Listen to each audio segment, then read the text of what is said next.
अस्सलामु अलैकुम वरहमतुल्लाहि वबरकातुहू। बिस्मिल्लाहिर्रहमानिर्रहीम। नहमदुहु व नुसल्ली अला रसूलिहिल करीम व अला आलिहि व अस्हाबिहि अजमईन, अम्मा बाद। मोहतरम भाइयों, बुजुर्गों, दोस्तों, 2025 शेयर मार्केट के लिए कैसा रहेगा? बड़े बड़े एक्सपर्ट्स उन लोगों ने अपना ओपिनियन दे दिया हुआ है। अब मैं तो शेयर मार्केट के लाइन का कोई एक्सपर्ट नहीं हूँ, एक छोटा सा स्टूडेंट और तालिब इल्म हूँ। इसके लिए शुरू में डिस्क्लेमर दे दूँ कि मैं यहाँ पे जिन शेयर्स वगैरह का नाम लूँगा तो वो मेरी तरफ से आपके लिए रिकमेंडेशन या सजेशन बिल्कुल भी नहीं रहेगा। एक इन्फॉर्मेशन और नॉलेज के पर्पज़ से हम आज बात कर रहे हैं। तो सबसे पहले शुरुआत करते हैं कि देखो, चाहे 2025 हो, 26 हो, 27 हो, 28 हो, 29 हो, 30 हो, इंडियन शेयर मार्केट के लिए ये आने वाला जितना भी पीरियड है ना, ये सारा क्या सारा ब्राइट है और सारा क्या सारा जो है ना, वो आपके लिए यानी नीचे गिरने के कोई चांसेस ही नहीं है। ये पूरा क्या पूरा पीरियड जो है ये ऊपर बढ़ने वाला ही है। उसके बहुत से रीजंस है। इंडिया जो है ये एक अंडर डेवलपमेंट कंट्री है। 2020 में इंडिया, चाइना, ये जो G20 है, इन लोगों ने इन लोगों ने जो है ना एक अज़्म और इरादा किए थे और एक टारगेट लेकर चले थे। बोले 2020 का टारगेट, यानी 20 सालों के अंदर हम लोगों को दुनिया में कहाँ पहुँचना है। अब आपने देखे कि चाइना जो है, शी जिनपिंग, उन्होंने चाइना को, जबकि उस टाइम पे इंडिया चाइना की इकोनॉमी में ज़्यादा फ़र्क नहीं होता था। उस ज़माने में जापान की इकोनॉमी एक नंबर पे शुमार होती थी, लेकिन चाइना ने देखो जापान को, साउथ कोरिया को, सबको पीछे छोड़ के ये 20 सालों के अंदर चाइना वो चाइना बन गया हुआ है।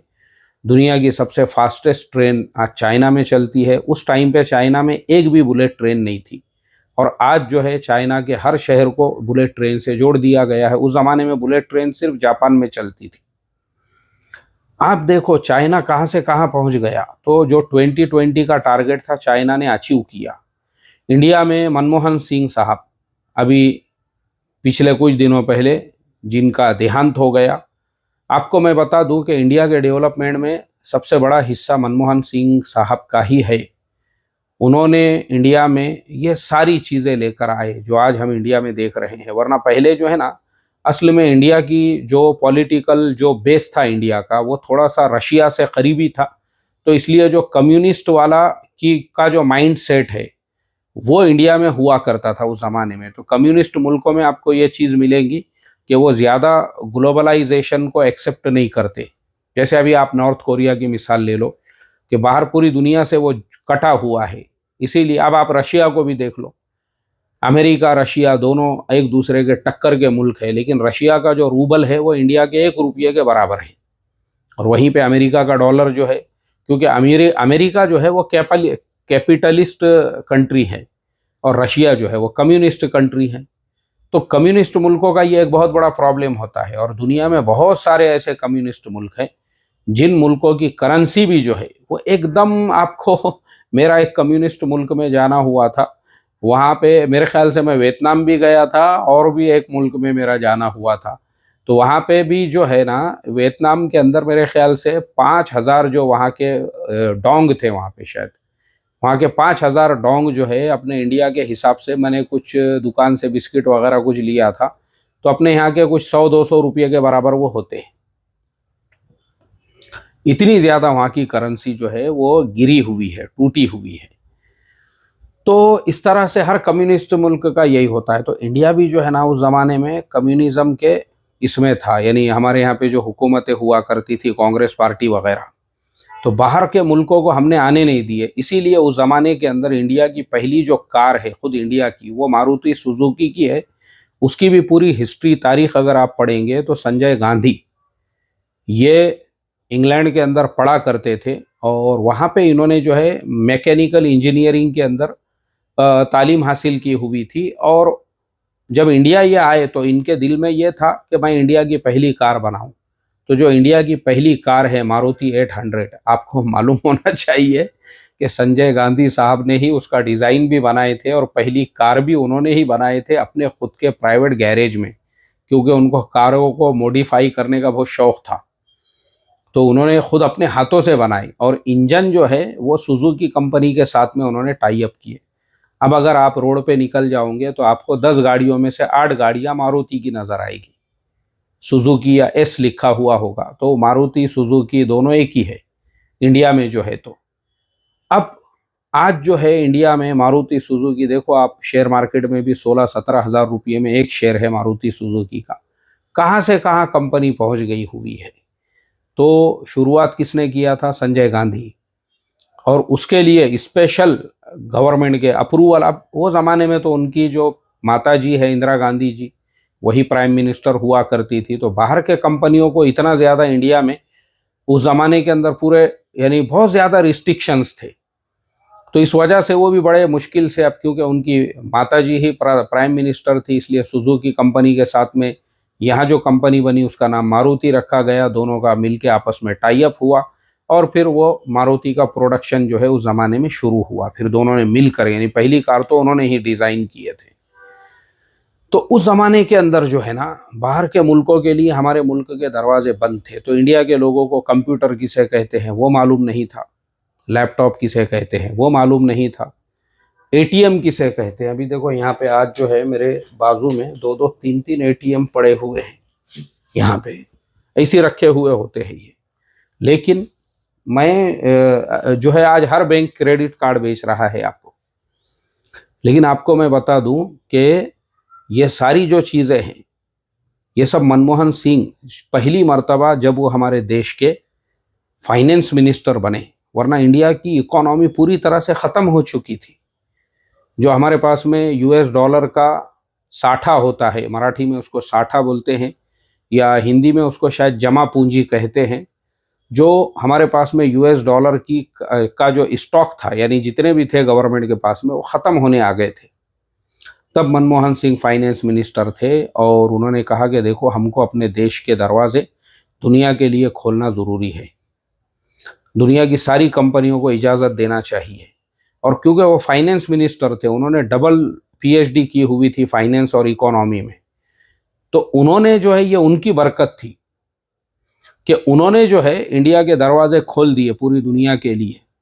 दुनिया की सारी कंपनियां आ सकती है, इंडिया में बिजनेस कर सकती है। तो इंडिया में फिर तरक्की शुरू हुई। और जब इंडिया के अंदर तरक्की शुरू हुई तो उसके बाद में जो है फिर ये इंडिया में क्रेडिट कार्ड भी आ गए, फिर लैपटॉप भी आ गए, फिर मोबाइल भी आ गए, फिर इंटरनेट भी आ गया, फिर टीवी भी, अलग अलग चैनल आए। तो दूरदर्शन के अलावा जो है टीवी का कोई चैनल नहीं था।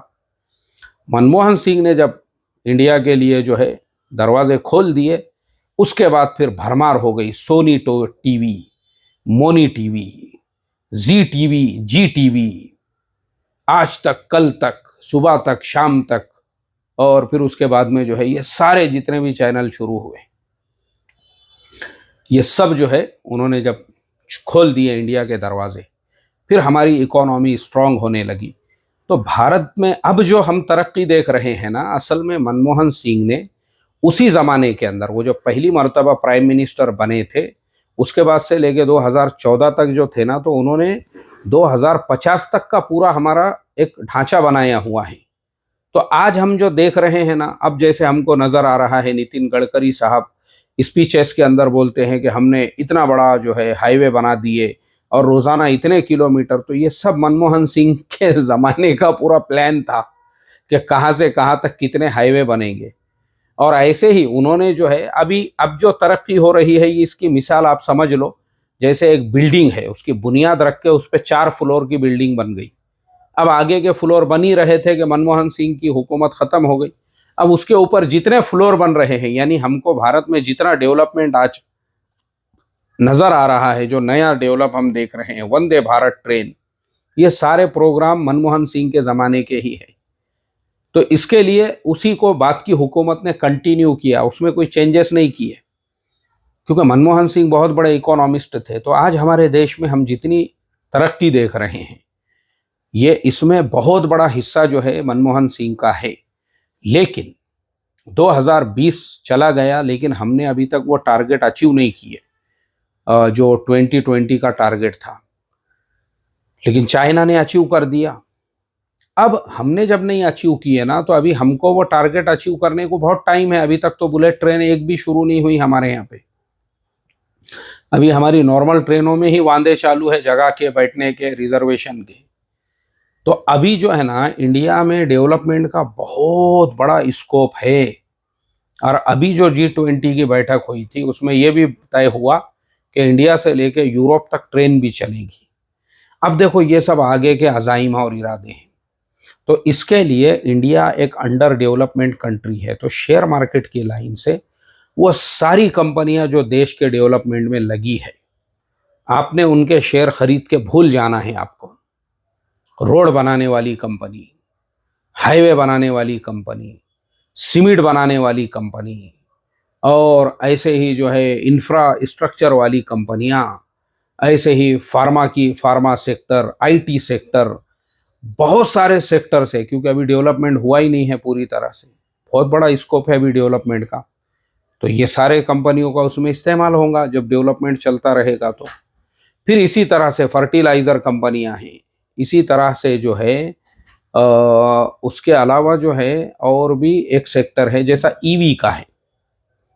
ईवी का जो सेक्टर है, इलेक्ट्रॉनिक जो कंपनियां गाड़ियां बनाती है, आपको पता होना चाहिए चाइना और इंडिया में क्या फ़र्क है। इंडिया में सिर्फ 7% लोग आज ईवी की गाड़ियां इस्तेमाल करते हैं, जबकि चाइना में 85%, 85% लोग वो ईवी पे आ चुके हैं।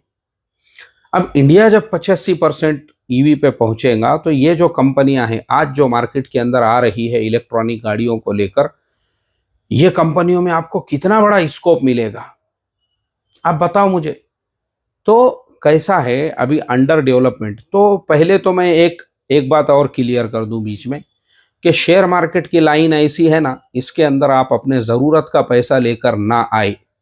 शादी का पैसा, खर्चे का, घर खर्चे का पैसा, घर खरीदने का पैसा, हज उम्रे का पैसा, जो आपके ज़रूरियात का पैसा है, वो पैसा लेकर ना आए। ये उसकी लाइन नहीं है। वरना एक शेयर 2% नीचे आ गया तो इसका ब्लड प्रेशर 15% ऊपर चला जाएगा। ये उन लोगों की लाइन नहीं है। जिसके पास पैसा पड़ा हुआ है, या जिसमें रिस्क लेने का जो है, जो आदमी ले सकता है। एक तो हमारे सब बलिस्टिक पैटर्न वाले हैं, डेली 1% BTST वाले हैं, वो रोज़ाना कमा रहे हैं। लेकिन अगर जिनको लॉन्ग टर्म के लिए भी इन्वेस्टमेंट करना है, इंडिया की इकोनॉमी ऊपर ही ऊपर है, इतना आप याद रखो। शेयर तो नीचे ऊपर होते रहते हैं, कभी कुछ हालात आ गए, अमेरिका में इलेक्शन हो गए, कभी जो है कुछ ऐसी खबरें आ गई कोरोना की और इसकी बीमारी की, ये चलता रहेगा। इस तरह का उतार चढ़ाव होते रहता है मार्केट में। लेकिन जो ओवरऑल आपका पूरा जो स्ट्रक्चर है और जो मार्केट का व्यू है ना, तो वो ऊपर की तरफ ही है। बस इतना ही याद रखो आप मेरी बात, ठीक है। चलिए, तो डरना नहीं है, घबराना नहीं है, मार्केट को ऊपर ही ऊपर जाना है। और आप अपने जो यानी आप जो है अपना एक व्यू लेकर, अपनी एक स्ट्रैटेजी बनाकर, इतने सालों का व्यू, उतने सालों का व्यू, ये आप ले सकते हैं। और जैसे मैंने बताया आपको, जैसे ये बहुत सारे सेक्टर्स है, ऐसे ही रिन्यूएबल एनर्जी का सेक्टर है। आगे चल के ये सब ख़त्म होगा। ये जो कोयले से बनने वाली एनर्जी है और पेट्रोल से बनने वाली एनर्जी है, और जो इस तरह की एनर्जी, अब रिन्यूएबल एनर्जी पे जब देश आएगा, तो उससे रिलेटेड कंपनियों के शेयर्स पे उसका इम्पैक्ट पड़ेगा, असर पड़ेगा। तो ये सब जो है ना, आपको स्ट्रैटेजी बनाना है और आपको आगे के अज़ाइम और इरादे के हिसाब से काम करना है। तो मैं समझता हूँ इंशाल्लाह हमारी इकोनॉमी जो है वो ऐसी ही है, ऊपर की तरफ ही है, ठीक है। चलिए, अस्सलामु अलैकुम वरहमतुल्लाहि वबरकातुहू।